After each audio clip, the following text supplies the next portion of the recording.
So today is the deadline for election candidates nomination lists. All parties, including independent candidates, have until 5 p.m. today to submit their representatives at the National Assembly and provincial legislatures.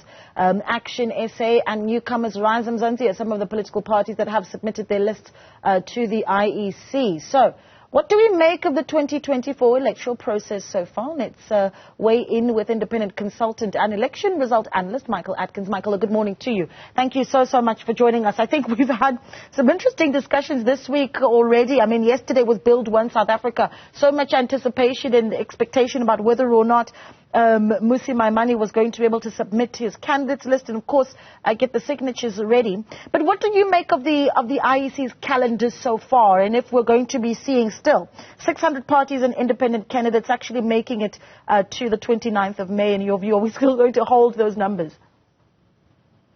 Well, the calendar, the timetable is progressing as normal. There's nothing out of the ordinary. We're not going to see as many parties as the 300 or 600 because we've always had 300 or more registered parties, and the maximum contesting national elections has only ever been 48. So I think we can expect similar numbers this time round. There has been a lot of attention on will parties meet their signature requirements. Some are not managing, but many are managing, including some of the very small newer parties. So it's actually so far not very different from normal elections. Yeah. I'm quite interested in what we've heard already from some of the parties that have been concerned about not meeting, for instance, the threshold of signatures that they need to meet, and the view that they have around whether or not they've been given enough time to meet some of those signatures in this hotly contested elections. At the same time, you've got the IEC saying, unfortunately, if any parties or independent candidates miss the deadline outlined in the election timetable, there isn't much we can do. So not just in listing or putting forward your list of candidates, but certainly meeting the signature threshold. Do you think that the IEC should be giving candidates and parties a little bit more legroom? The IEC has always been very firm and almost absolutely consistent over the years with the meeting of deadlines.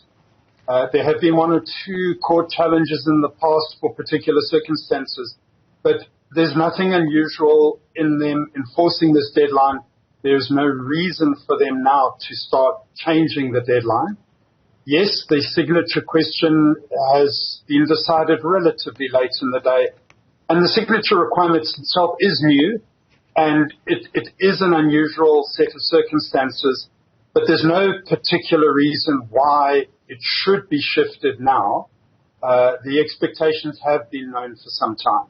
Yeah. Can we talk a little bit about what just the quality of candidates that we're going to be seeing here, and where you think we might have, I suppose, a concern over the quality of individuals that are being put forward, particularly from some of the bigger and more popular political parties, whether that be ANC, EFF, and the Democratic Alliance, right, where we're seeing some real issues. I mean, there's been a big talking point around how the ANC puts forward a candidate list when they're facing the massive allegations that come out of the state capture report, and what they do with the individuals that have been, I suppose, implicated in that report. Do they make the candidate list, and what does that say to the electorate? So what is it that these political parties really need to be thinking about as they make those submissions to the IEC for the electorate to see?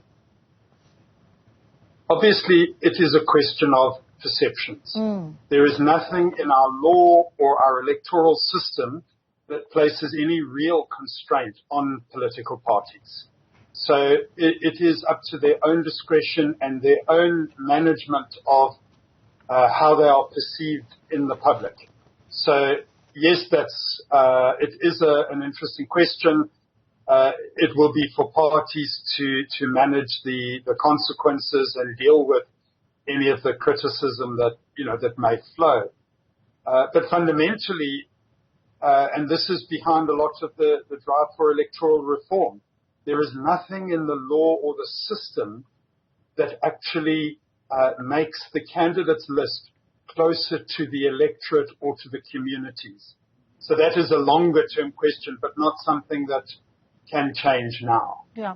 Just the likelihood, I know that interested parties have until the 27th of March if they'd like to object to prospective candidates. I mean, the likelihood that we have, in your view, of us seeing that kind of contestation of the candidate lists, and really historically, if we've seen that happen before.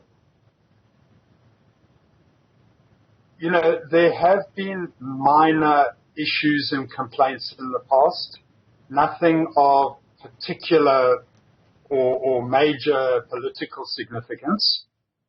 Something that has happened, which will be interesting to watch, is if there are any candidates that appear on the lists of more than one party, or of interest of anybody who registers as an independent candidate who is also on a party list. But of course, the current topical question would be whether the MK party places Mr. Zuma on their list. We have had legal analysis that due to his sentencing, his time in prison, that he is not eligible in terms of the law to stand for the National Assembly. So that will be something to watch as to whether they go ahead and put his name. It would certainly create some political fuss, and it would certainly draw objections. And we may well have to resort to the electoral court to resolve some of those disputes. Yeah. We've touched a little bit on some of the challenges that the ANC has to contest with as they submit their candidate list. And, of course, now you've talked about the issue that the MK party needs to look at. What about the economic freedom fighters? I mean, they certainly have been the party that over the years has seen tremendous growth. But have they been able to put forward candidates that are appealing to the electorate, and not just at a national level, but certainly at a provincial level? And if they've got the candidates that can sway the electorate in their view, towards their direction? But the proof of the pudding is in the eating. The EFF have, if we can put it this way, done well in elections. They have been successful. What we do see is the leadership of the EFF exercise quite strong control over their representatives. During last year, many of their elected representatives were replaced with internal party issues and performance issues raised. So it's not clear that the EFF particularly follows the support or that candidates have within their communities, but it is certainly clear that their leadership has a very strong grip on those lists. So it'll be up to the electorate to decide whether their candidates do represent their needs and interests. Yeah. What then about a party like the official opposition at the moment, like the Democratic Alliance, their strengths and weaknesses in putting forward candidates for a premiership of provinces, in your view? Look, the Democratic Alliance has always had, whether you like them or don't like them, but they've always had very strong internal democratic processes. They have rigorous processes. So, again, there are calculations that they need to make in terms of their appeal to the electorate. Obviously, the Democratic Alliance is hoping to appeal to various different sectors of the electorate. And it's an open question as to whether they successfully appeal across the board. And I'm reluctant to talk about sort of the racial makeup and things like that. I prefer to focus on the policies of a party. But it is a challenge for them. Yeah. And, well, again, the proof of the pudding will be in the eating. We will see as we come to these elections how the electorate responds to those choices. Yeah, and one would hope that the electorate also looks at policies and not just personality politics as they head to the polls. But that's, of course, again, the proof is going to be in the pudding for that one. You've got some of the newer entrants, the likes of Rise Mzansi, of course, that are entering the fray, the likes of even Build One South Africa. Just as we really start to look at these candidates and how the electorate in and of itself is changing. I mean, we have over a million young, new voters entering the voters, the queues that will be voting on the 29th of May, which is, I think, very encouraging for South Africa's democracy. What is it that these candidates, I suppose the characteristics that they need to have to capture this now younger and younger electorate, in your view? Well, if I can just comment on you mentioned Rise Mzansi specifically, both of those parties have made a great effort to conduct a rigorous candidates, selection process.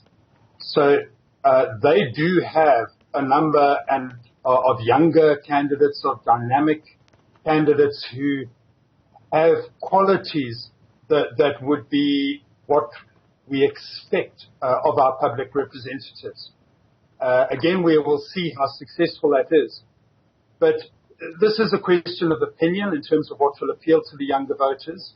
My own view is that authenticity is going to be one of the key factors.